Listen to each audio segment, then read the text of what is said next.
reinvesting back into your business. It's so important. So, before you and I started solar together, I've done entrepreneurship, frankly, for like 5 years or so before that, 5, 6 years. So I already understood what reinvesting back into your business kind of looked like. I already understood what the results could be. I already understood on a smaller scale or different scales what the return on investment could be, right?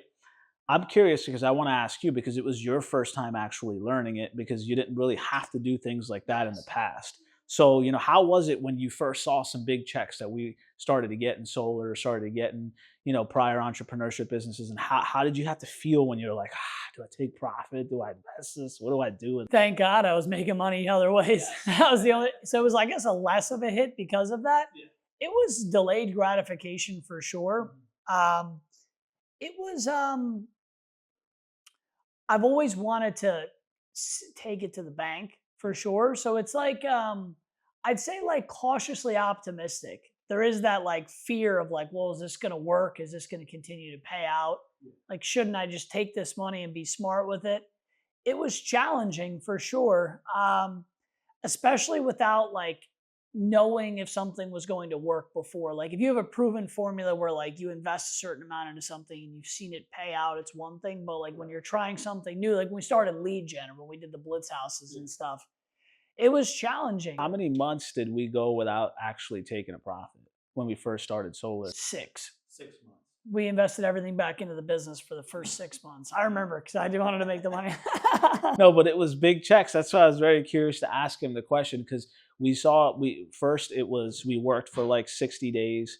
We made like 2, 3K. We reinvested it back. We worked for like 120, but we had like 30, 40K pending racked up in commissions. Then we started seeing the commissions hit 20K, 30K, 20K, 30K, but like we kept rolling it back into the business and we said, let's roll this back in. Let's get a blitz house. Let's get flights. Let's pay for food. Let's get these people out. 5K into this state, 15 days, 3K in this state, 10 days, went to New Mexico. We went we did our blitz story, but we didn't take the profit at that time. And we were lucky as well because just how you said, the next business is easier than the last business, and the next business is easier than the last business. That's something that's going to continue.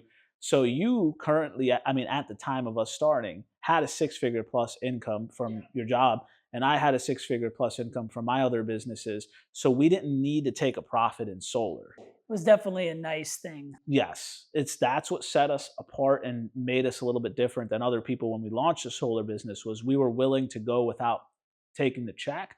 We were willing to reinvest and go in because we knew let's go 10x, 10x. But we had to really have that faith because we never saw insane success in solar ourselves. We didn't know what was actually possible. I've had friends that created success that made hundreds of thousands of dollars a month in solar, or I've had friends that I know that made 40K, 100K a month in solar, stuff like that. And you had friends that you knew that did very well in solar, but we just were like blind as a bat. Like we didn't know shit. We just went in thinking it was going to work. We didn't know the install. We didn't know the install times. We didn't know much about the industry, really. Just kind of learned everything from scratch. And I think also investing back into your business is important with money, but also you have to invest time into something to see a result.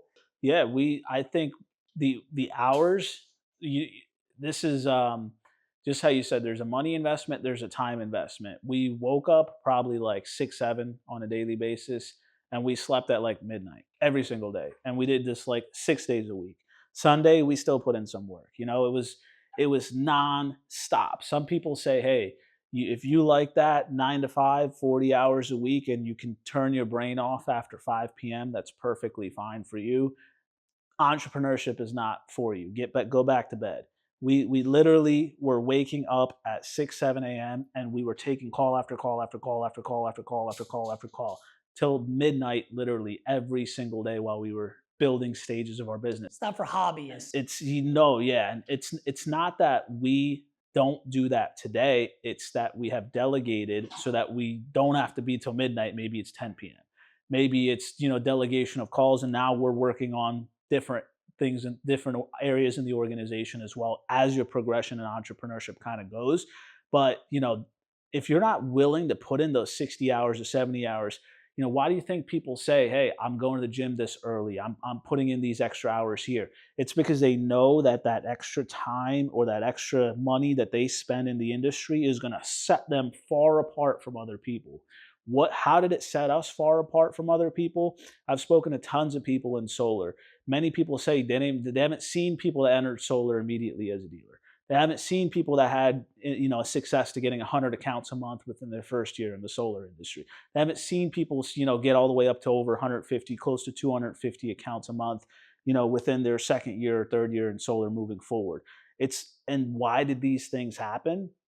It's because of the time investment and the money investment that we weren't afraid to make, and that you shouldn't be afraid to make when you're in entrepreneurship or whatever industry you're trying to build.